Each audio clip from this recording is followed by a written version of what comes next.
Okay, good afternoon. This is Barbara Bishop at West Georgia RESA.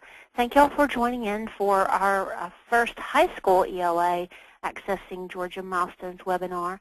We will be doing one of these Accessing Georgia Milestone webinars per month, per grade level, and this is September still, technically.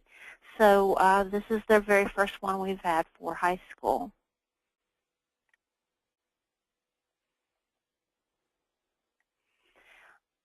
We are using the following resources in this presentation: the archived Department of Education webinars on the Georgia Milestones, the West Georgia RESA Constructed Response training PowerPoints that we've used before, and external prototype sites that have been suggested for use by West Georgia RESA and or the Department of Education.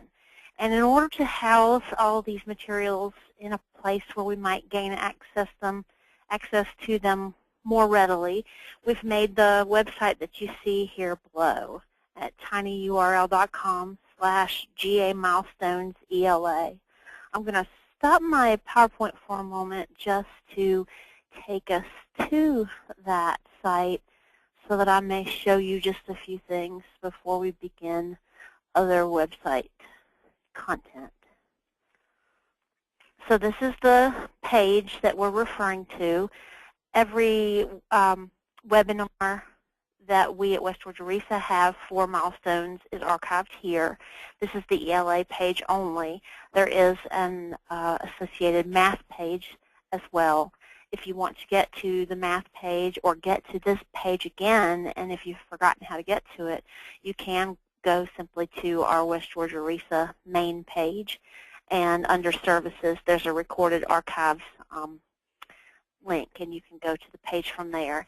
The PowerPoint that I'm using today, as well as the recording for this webinar from today, will be housed on this site shortly after we are finished.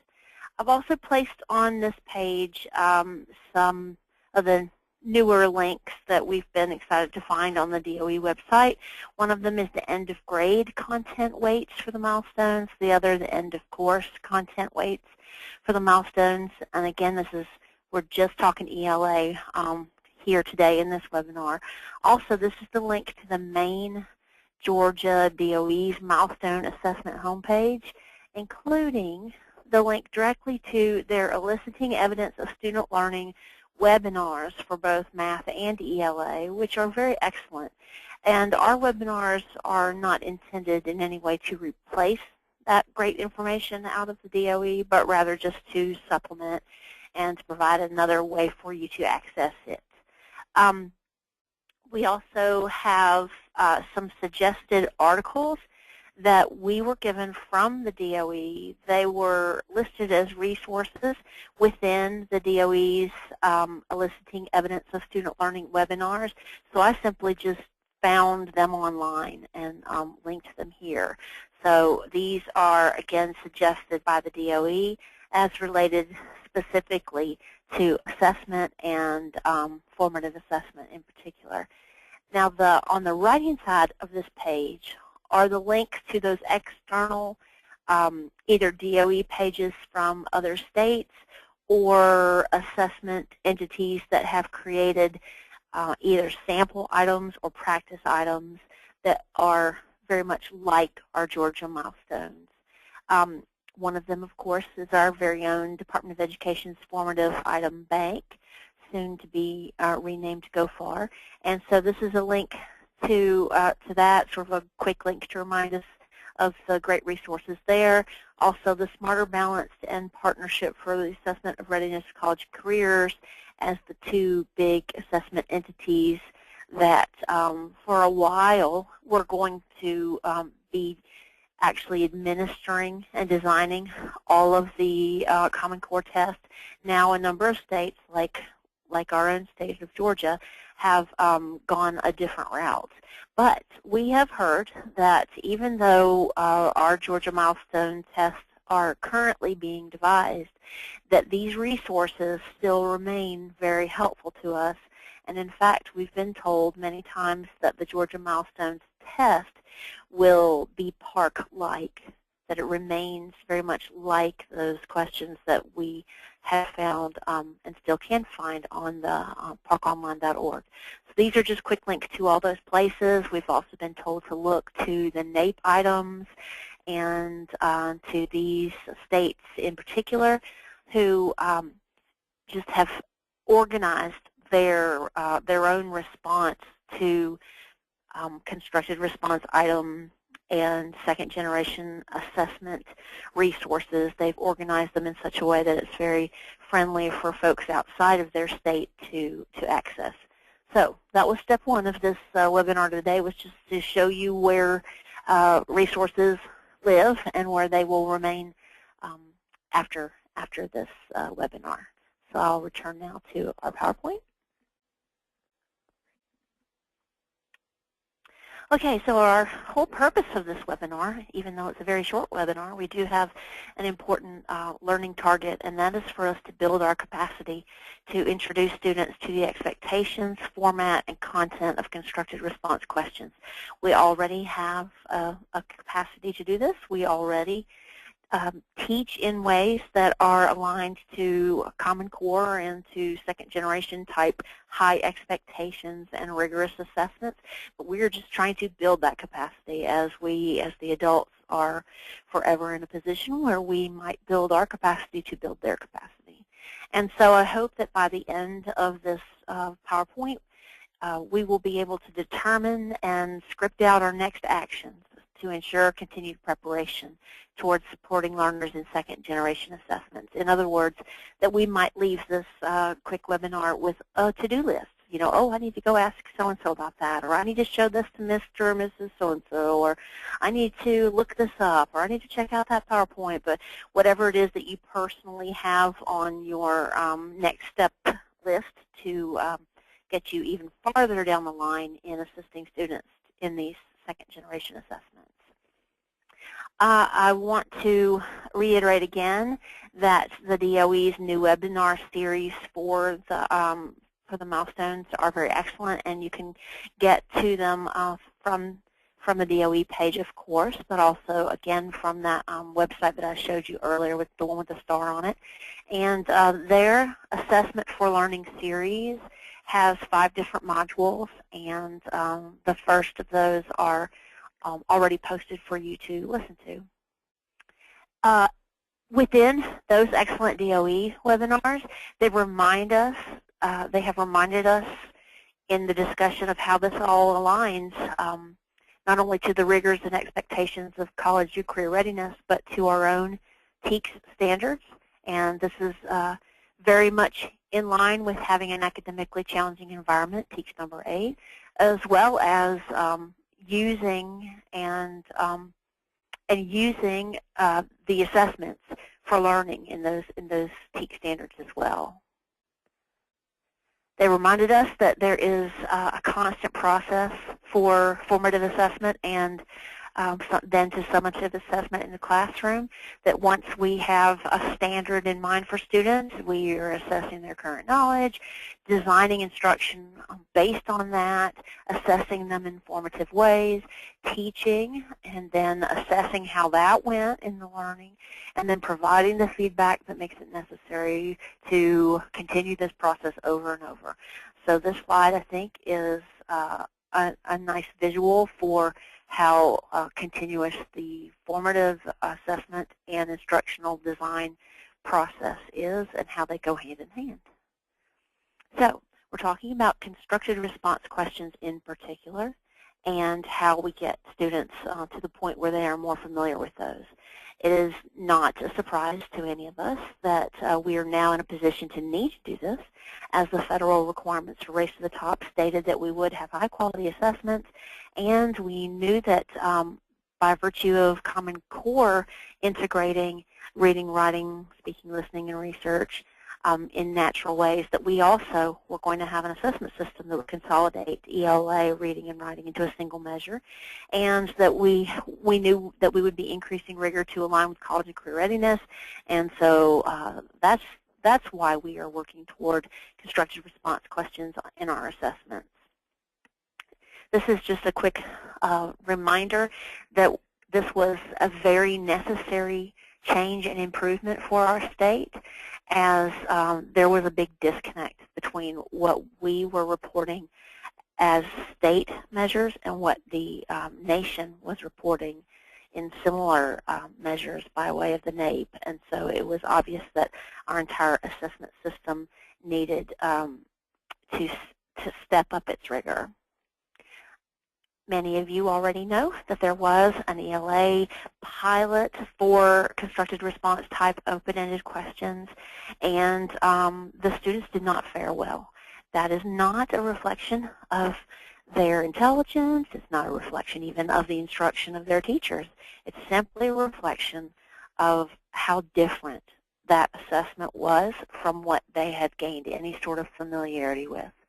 So this serious situation that we find ourselves in, where the students are, where the pilot students have demonstrated that they are not ready, and we can extrapolate that to know that our entire population of students are largely going to be unready for this test, not necessarily because of what they know, but because of the test itself and how different that experience is. The good news is that there's a great deal that we can do every day in the classroom to make that kind of assessment more familiar. So just a good definition for us for constructive response questions. Those that are asking the students to apply the knowledge, skills, and critical thinking. These are very real-world, standards-driven performance tasks. They require students to construct answers out of sometimes just a prompt and just a source without the benefit of suggestions or choices. And that, of course, is very different from the cognitive skill of simply identifying what might be correct and in front of you. So we were asked, and this question was posed also in the DOE webinars, why do we think that students are doing so poorly on constructed response questions at this point? And here are some of the reasons why we believe that that might be the case. In some instances, the pilot showed us that students didn't know how to answer the question. They didn't understand the question, or that they provided answers that were more shallow and needed more detail, but probably did not realize that they were providing a shallow response. Many students got off topic, did not have the practice to to remain in that focused space with their constructive response. Many of the students had spelling or handwriting issues that impacted the score. For the most part, it was simply not knowing what was being asked. In fact, we were told that one of the most common responses was, "I don't know what to write," which I'm glad that that's what it said, is because that's something we can begin to solve rather than "I don't know the answer to this question." So instead of writing about what the passage talked about, sometimes students wrote about what they knew because they were perhaps nervous and just wanted to remain in a comfort zone. So they were providing a response, and perhaps they thought that just simply responding was going to be good enough. Whether or not they were on task with the question, we're not sure. But the main idea is the one I have bolted down here, is that we've not yet been in the habit as a state to, in a high-stakes testing situation, have students lift and use an answer, find information, and then construct with that material. Instead, we're in the habit of selection, and so we just have to change our habits. There we go. Okay. So some of the unique features that we know about for the Georgia Milestones is that there will be a selected response questions. We have not done away with multiple choice, as y'all know, that there's no reason to, that those remain valid ways to assess students. We're just balancing that with additional constructive response, extended response, and even technology-enhanced response, which is the fancy way of saying those kind of answers that require some computer usage, whether it be clicking and dragging or highlighting or selecting with the with the radio buttons, etc. We know that there will be on this test both criterion referenced and norm referenced questions, and that is different for us. And it's part of what we need to have in our knowledge base as teachers to know that we're operating in both worlds here with that test. So in other words, we're going to find out concretely through the student responses what kind of alignment we have between the student responses and mastery toward a given standard, but we're also going to get other information, and that's going to be information relative to the performance of other students who take the test. We know also that we no longer have special Georgia grade levels where writing has more emphasis in its summative testing than in other areas. We now have writing at every grade level. So we are keeping the focus 3, 8, and all the way up into the high school levels, and not just 3, 5, 8, 11. I know that y'all know all of these things. I'm just trying to provide some content that you can refer back to, and hopefully it'll be helpful. One thing we know about the rubrics for these particular writing performance tasks that the students will have is that they will be holistic in the sense that you'll get like an entire, you'll get a number for the entire performance, and there may also be some domain specific.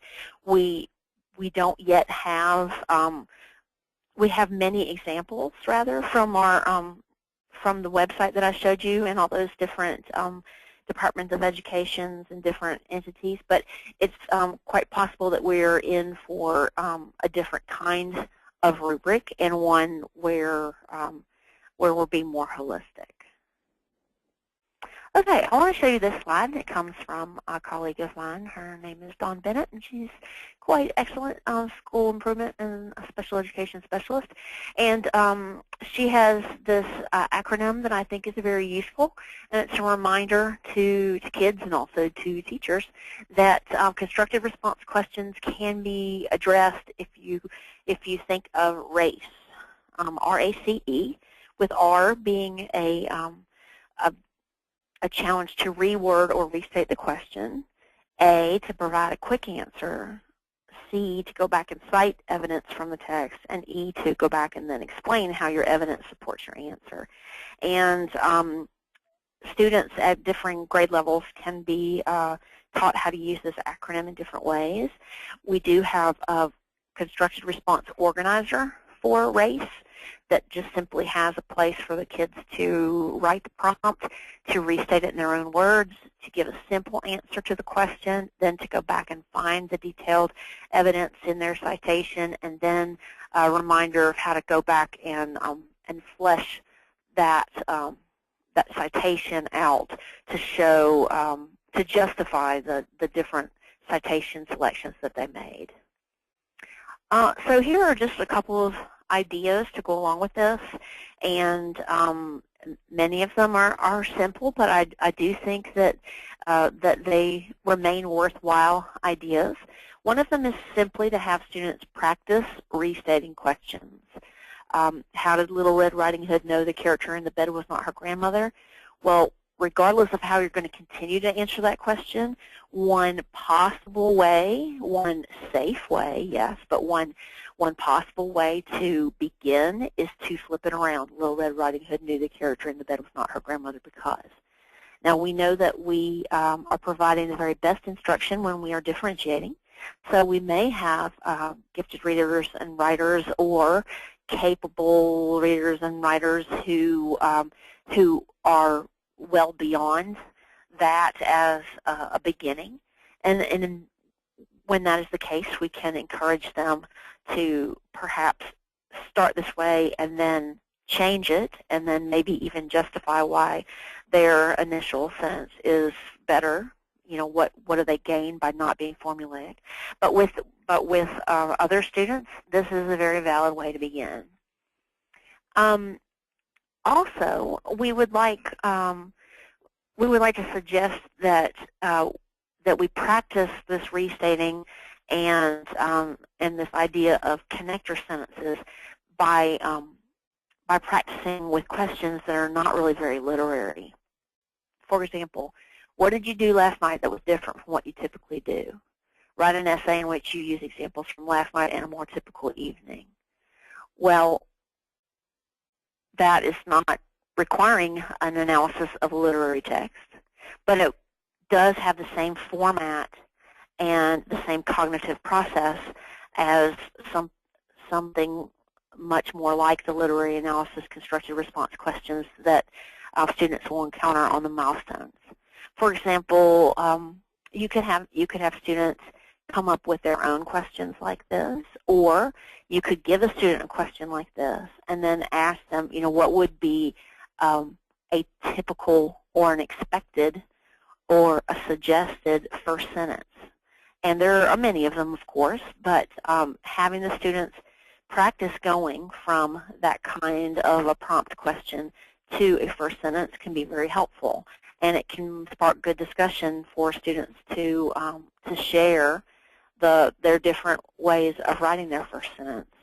So it could be, last night I had an evening that was not typical, or they could begin by saying, on a typical evening, I usually ... etc. But just having kids get used to going from question to getting a start is helpful. Also, I suggest that we have kids practice coming up with their own Common Core type constructed response questions by asking them to think of a question and then to imagine that there are different sources. So maybe somebody's interested in football, and maybe their question is, why did the Falcons lose the Super Bowl to the Denver Broncos? I forgot to go back and look and see if that's even true. I'm sorry, I'm not a football person. I think that they lost to the Denver Broncos. I'm not sure. So why did the Falcons lose the Super Bowl to the Denver Broncos? Have the students write that question, and then have the students think about, well, what could be two things that you might read that would have anything to do with this? And how would you word that if you were going to make this into a prompt for an analytical essay? Read and analyze what? Perhaps the article from the AJC, and perhaps something else like a Falcons fan web page, and then get them used to adding those tag remarks that are indeed very Common Core. Support your answer, be sure and cite evidence from both sources. So students can practice coming up with their own response questions, or you could provide them with the question and then in the blanks have them come up with two suggested different sources, or you could just put blanks in like be sure and what, be sure and blank from both sources and see if they can remember cite evidence. For constructed responses, one thing that we like to have just sort of as a little metaphor is to talk about the construction aspect of it. And, if you were going to construct something, what would you need? Well, first of all, you would need some materials, and then you would need something to make those materials stick together. And so we want to talk to students about the materials themselves and then the glue that become like the connector ideas. So what materials can you build with, and how do you hold these materials together? Also, what style are you building in? Are you building a hut? Are you building a skyscraper? Are you building like a little dome? I mean, the different style can dictate what kind of building, quote unquote, you're making. So in that case, the kids would examine the audience, infer the different style. So here's how that might work. You could have students answer a prompt without the sources in front of them, just to see how much of this could you predict would be written even without having the sources nearby. So, for example, why did the Falcons lose the Super Bowl to the Denver Broncos? Read and analyze your article from the AJC and the Falcons fan page to support your answer. What are some things that you predict might be in this response, even if you don't have an AJC article or a Falcons fan webpage, even if those are just pretend at this point, what are some words you think might be in this response, and see if the kids can come up with a number of them. Like somebody might have as a response words like according to the fan webpage, or the article of the AJC, the author of the AJC article stated, or the Falcons lost the Super Bowl because, or the main reason was because, or another reason was because, or the fans said that, etc. So we want to get kids used to the idea that they do have some prediction about words that and sentence starters that they might use, and to get them out on the table before they go to the source themselves to look for other content. In the classroom, you can have some students restate a question orally, have others change the question to a statement on like a sentence strip, or have other kids totally like write out, restate the statement on chart paper. Here's just an example. I just think of here's an example of some sentence starters that are helpful for kids to know that they have handy. And again, there are many writers who are more capable and do not need a suggested sentence prompt, but for others this might still be very helpful. And so for the kids to come up with these on their own and to make their own like class poster where these might reside, like just helpful sentence starters that are probably going to be in a constructed response. According to the text, the author says, "I know this because this proves," you know, etc. And you can find a lot of these actually on Pinterest or Google if you just look for images of posters that have sentence starters. So one other thing that we wanted to accomplish in this short webinar was to pull one of the constructed response sample items and show where this information comes from and also what you might do with it. So I'm going to take this first one and go directly to that site. This is from the Partnership of the Assessment of Readiness for College Careers. And if you remember months ago, they were at one point in line to be the entity that created our test. As it happens, they're not going to be, but we have heard that this still remains a very viable source of information for us. So I've just taken us to directly to the 10th grade ELA literacy summative assessment performance-based component. And in this particular one, the kids are reading an excerpt from Daedalus and Icarus by Ovid, and then they're reading another passage, which is a poem to a friend whose work has come to triumph. And you can click on either of these and print them out. So this, to a friend whose work has come to triumph, is a short poem.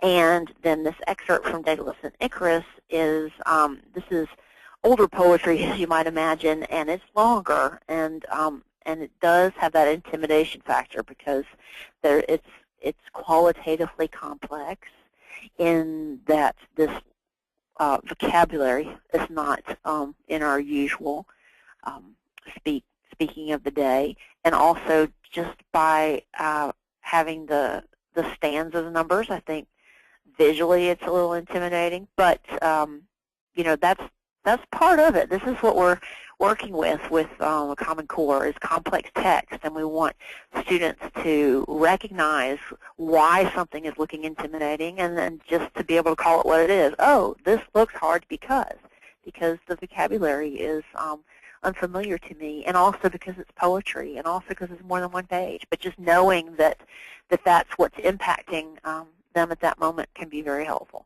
So on this main page, the PARC has provided these two suggested 10th grade appropriate Common Core complexity excerpts, and the students are to read it and then Yeah. The final part of this sample item is that it says, use what you have learned from reading Daedalus and Icarus by Ovid and To a Friend Whose Work Has Come to Triumph by Anne Sexton to write an essay that analyzes how Icarus's experience of flying is portrayed differently in the two texts. Develop your essay by providing textual evidence from both texts, and be sure to follow the conventions of standard English. And so that is the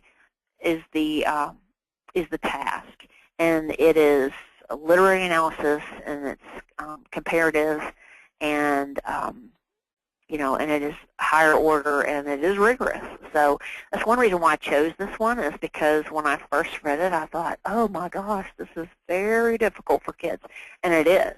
But sometimes the more difficult for kids, the more useful it is in the classroom as like a full group activity or a small group activity.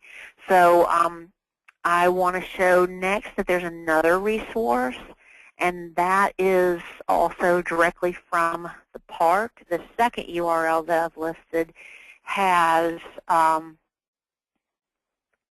the entire set of questions that lead up to that particular writing prompt, and it's very scaffolded, meaning that by the time you address this question 1 and think through it and then move to the next question and the next question, it gets you into a place where it is still not easy, but it's easier to write that prompt. So it's not just a prompt that's thrown there out of nowhere. You, in the course of this particular sample test, the students would have encountered very specific questions, multiple choice questions about particular phrases and lines and meanings, and by the time they've encountered those, they are in better shape to write.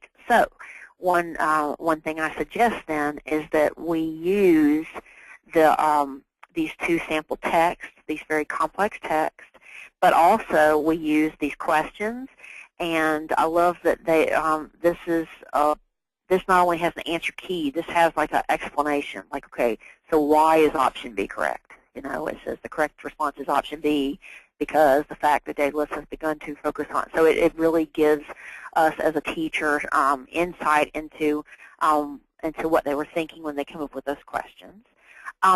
Also, I have put this URL with it, and this URL is a PowerPoint that comes from the park that further explains those kind of tasks, and in particular the one about Daedalus and Icarus. So it's very useful for teachers to, for one thing, it takes those questions that were in that other document and puts them nicely one per slide so that you could more easily use them in the classroom. But it also has commentary for the teachers and an explanation. It also gives this a look into the technology-enabled aspect of this particular prompt, because the students are supposed to drag and drop into the table 3 supporting details in order to show how that idea is developed. Well, if you don't currently have technology to do that with, or if you opt not to use technology to do that with, you can still, use scissors, or like, you can still either just rewrite them, or I like to use, tear them up or cut them out for that purpose. But this is very useful in the classroom as well. And then I love that this particular school system, and I forgot which school system it is, but when you go to the, this direct URL, it will remind us who this is. But they have analyzed this particular question. And of course, they're doing it through the lens of some of their very specific school system stuff. But if we don't worry about that and instead look at these slides in the middle, they've got a student work sample of a response for this. They've got a high response, a middle response, and a low response. Of course, this is very valuable for, you know, very valuable for student work analysis, either with a group of teachers, you know, just doing some professional learning on all this, or in the classroom. You know, the kids might not yet have the vocabulary to fully explain why one writer has accomplished the prompt better than another, but most students can successfully rank these and say, this one's better than this one, and then and this sentence is the best one that I see on this page, and this is where this particular writer was doing well, and this is where this writer was, you know, not accomplishing the task. And with the help of the teacher or in their peer discussions, they can come to use the correct language about why, you know, why exactly is this a student work sample that has not yet demonstrated the same kind of understanding as this this middle one or this high one. So even if you just take a couple sentences from each of these and talk about the sentences, I think that would be very valuable. My second slide here is just a simple T-chart for Icarus's experience of flying. Since that is, in fact, what it is that we're comparing, kids could be given a T-chart like this, given, I would say, given the short poem first by Sexton, and have them work in groups to just come up with some words and phrases that that they find directly from the text that are describing the experience of flying, and maybe that's all they do with that day. And they put it up, and then the next day they're given this back, and they're told, all right, now, you know, there's another writer who also described Icarus's experience of flying. Let's look at that text, and now let's just, you know, let's just make side-by-side comparisons of how the two different authors are dealing with that same experience. And then maybe that's all they do with that for that day. And maybe the next day we start taking some of the words that we've come up with in our groups to describe the experiences of flying from this poem and start putting them together into a comparative sentence. And then maybe we take those sentences and other sentence starters that we expect to find, you know, from our perhaps our poster on the wall or whatever, and maybe we physically construct a class response to this. There's so many different ways that you can work with something like this, but I think the value of it is just to create an experience where the students realize, look what you just did. You just had this very intimidating Common Core constructive response prompt. Use what you've learned from reading Daedalus and Icarus by Ovid and Choose Frenzy's work of Criminal Tyrants by Anne Sexton. Write an essay that analyzes how Icarus' experience of flying is portrayed differently in the two texts. Develop your essay by providing textual evidence from both texts. Be sure to follow the conventions of standard English. I mean, it sounds like, oh, wow, I don't know. But essentially, they have done it, if they have, with your help, looked at one piece at a time and found some evidence of the experience, thought about how they were different, taken those details and put them into sentences, including sentences that they expected to have, even without looking at the prompt. And I think the more times kids can feel like, wow, look what I just did. I did it. I had this terrible, I say terrible, sorry. I have this prompt. It looks very, very intimidating, but yet the experience is now that I've accomplished that. You know, I got that one.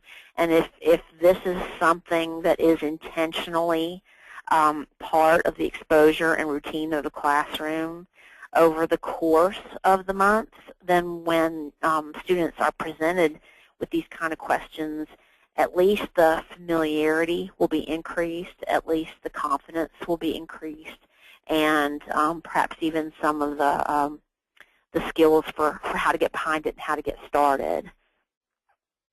So I'm asking now, I've got my own little list of things that I need to go off and do now as I continue to try to get better at helping students towards these kind of prompts and this new expectation of second-generation assessments. But what are your own actions? What do you feel like you should do next? Is there some term you want to look up? Is there somebody you want to talk to? Did this remind you of a resource you have that you had forgotten about? Or do you want to investigate some of the specific links on here? Or do you want to start a dialogue with some of your colleagues about certain aspects of instruction? There's a number of things, and you know best what your next step should be. And I look forward to doing this again next month at the high school level and middle and elementary, where our goal will be to come up with a few more ideas and each time to examine a different specific sample item and resources that might go along with it. This is a new thing for us, and we want it to be useful. So if you have some ideas for how we might improve this, or if you want to evaluate this session, then please feel free to do that. There's the link directly to the survey, and then there's also my email address if you'd like to contact me. And I am going to open this up now for any questions. Let's see if y'all have any questions. Let me unmute here. Do y'all have any questions, or is there anything I can help you with?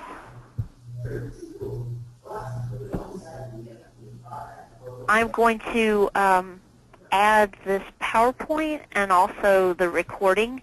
It'll take a little while for the recording this afternoon to render and become like a link, but in just a bit it will be on that page. I appreciate your listening and also appreciate any feedback you'd like to share. Good luck with the work you do, and let me know if I can help. Thank you. Bye.